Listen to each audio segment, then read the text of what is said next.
Hello and welcome to my potential media year placement video. Let's get straight into it.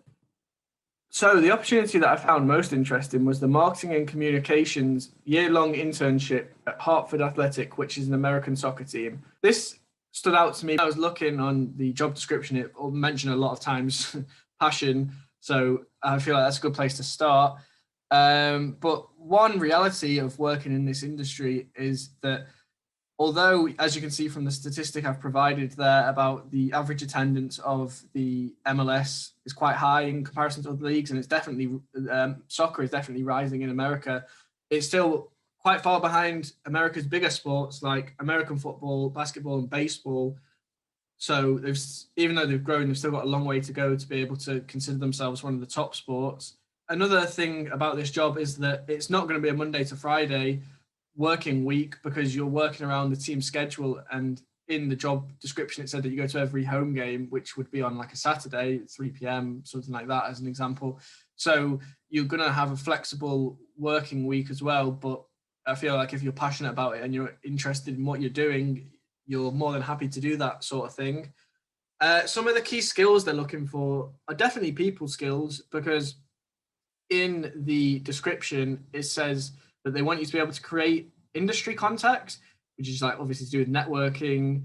And I think that could be something as simple as if you're going to all the home games and you see the same bunch of people there every week, you start speaking to them, and then maybe you find out someone has got a small business or an up and coming business that, or even a big business, it doesn't have to be small, that they want to get involved in the marketing of this team that they love. Then to speak to them and you can find out if it's feasible. And there you go, you've got yourself an industry contact. So you obviously need to be a good people person. And obviously you've got to have marketing, you've got to be good at marketing as well. And that's one of the things that I think is important to highlight, that all the marketing opportunities I was looking at, you need marketing skills to be able to, or marketing experience, sorry, to be able to get the opportunities. But it's a bit of a catch 22 that if you don't have the skills already, how do you get into these jobs that require the skills? And one thing that seems to be throughout is that you need to be willing to take unpaid work experience.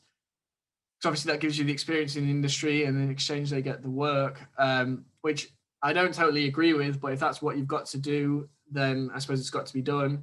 And another thing is that these jobs can be highly competitive. So once again, you have to be willing to maybe do some unpaid work just to get your foot in the door. And another thing they're looking for is news writing and editing skills, which obviously we've been doing in Hantian's making media modules. So I feel like I've got those skills ready. And just finally, I think it's important to highlight the importance of unions, that you need to join a union if you want to stand up for yourself if there's any disputes from the bigger corporations or people higher up in the hierarchy of work than you. That if you join a union, you can get legal advice, just advice in general, and legal support potentially as well if something really serious happens that you need to go and take something to court or press legal charges. So yeah, I just thought that was important to highlight, and that is everything that I wanted to say in this presentation. So I hope you enjoyed.